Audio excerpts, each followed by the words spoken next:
आपने देखा होगा कि भगवान कृष्ण के मंदिरों में अक्सर खिचड़ी का भोग लगाया जाता है। यहाँ तक कि उड़ीसा के पुरी में भी स्थित जगन्नाथ जी के मंदिर में भी भगवान को खिचड़ी का भोग लगाया जाता है। इसके पीछे भी एक कहानी है। कहानी है एक माँ की ममता की। पौराणिक मान्यता के अनुसार भगवान कृष्ण की परम उपासक थी कर्माबाई, जो कि जगन्नाथपुरी में रहती है और भगवान से अपने पुत्र की तरह ही स्नेह करती थी। भगवान को क्यों लगाया जाता है आज भी खिचड़ी का भोग? इसके पीछे कर्माबाई की ममता है। आइए जानते हैं। कर्माबाई एक पुत्र के रूप में ठाकुर जी के बाल रूप की उपासना करती थी, उनका लाड़ दुलार करती थी। एक दिन कर्माबाई की इच्छा हुई कि ठाकुर जी को फल मेवे की जगह अपने हाथ से कुछ बनाकर खिलाऊं। उन्होंने प्रभु को अपनी इच्छा के बारे में बताया। भगवान तो भक्तों के लिए सर्वथा प्रस्तुत है। तो प्रभु जी बोले, माँ, जो भी बनाया हो वही खिला दो, बहुत भूख लगी है। कर्माबाई ने खिचड़ी बनाई थी, ठाकुर जी को खिचड़ी खाने को दे दी।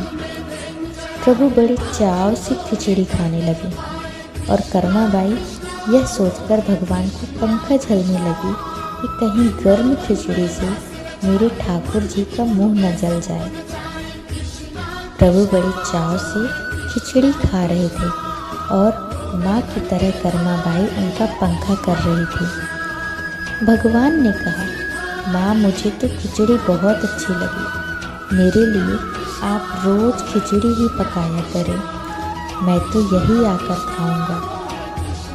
अब तो कर्माबाई रोज़ सुबह उठती और सबसे पहले खिचड़ी बनाती, बाकी सब कुछ बाद में करती थी। भगवान भी सुबह सवेरे दौड़े आते और कहते, माँ, जल्दी से मेरी प्रिय खिचड़ी लाओ, खिचड़ी खाने का यह क्रम रोज का हो गया। भगवान सुबह सुबह आते, भोग लगाते और फिर चले जाते। एक बार एक महात्मा कर्माबाई के पास आए। महात्मा ने उन्हें सुबह सुबह खिचड़ी बनाते देखा तो नाराज होकर कहा, माता जी, आप यह क्या कर रही हो? सबसे पहले नहा धोकर पूजा पाठ करनी चाहिए, लेकिन आपको तो पेट की चिंता सताने लगती है। कर्माबाई ने बताया, क्या करूं महाराज जी, संसार जिस भगवान की पूजा अर्चना कर रहा होता है वही सुबह सुबह भूखे आ जाते हैं। उनके लिए ही तो सब काम छोड़कर पहले खिचड़ी बनाती हूँ। महात्मा कर्माबाई को समझाने लगे, माता जी, तुम भगवान को अशुद्ध कर रही हो। सुबह स्नान के बाद पहले रसोई की सफाई करो, फिर भगवान के लिए भोग बनाओ। फिर अगले दिन कर्माबाई ने यही काम किया। भगवान सुबह आए और खिचड़ी मांगने लगे तो कर्माबाई ने कहा, प्रभु, अभी मैं स्नान कर रही हूँ, थोड़ा रुको।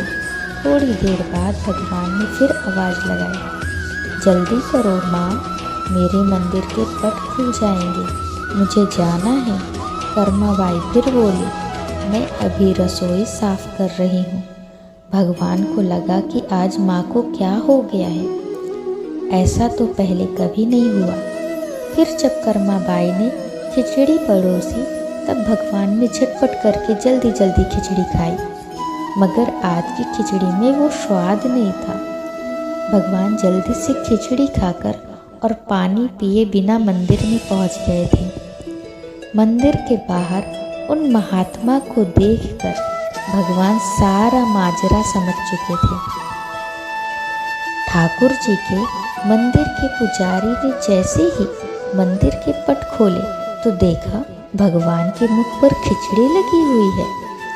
पुजारी बोले, प्रभु जी, यह खिचड़ी आपके मुख पर कैसे लग गई? प्रभु ने बताया, पुजारी जी, मैं रोज मेरी कर्मा बाई के घर पर खिचड़ी खाकर आता हूँ। आप माँ कर्मा बाई जी के घर जाओ और जो महात्मा उनके यहाँ ठहरे हुए हैं उनको समझाओ उसने मेरी माँ को गलत पट्टी कैसे पढ़ाई है। पुजारी ने महात्मा जी से जाकर सारी बात कही कि भगवान भाव के भूखे हैं। यह सुनकर महात्मा जी घबरा गए और तुरंत कर्मा बाई के पास जाकर कहा, माता जी माफ़ करो, ये नियम धर्म तो हम संतों के लिए हैं। आप तो जैसे पहले खिचड़ी बनाती हो वैसे ही बनाए। आपके भाव से ही ठाकुर जी खिचड़ी खाते रहेंगे। फिर एक दिन आया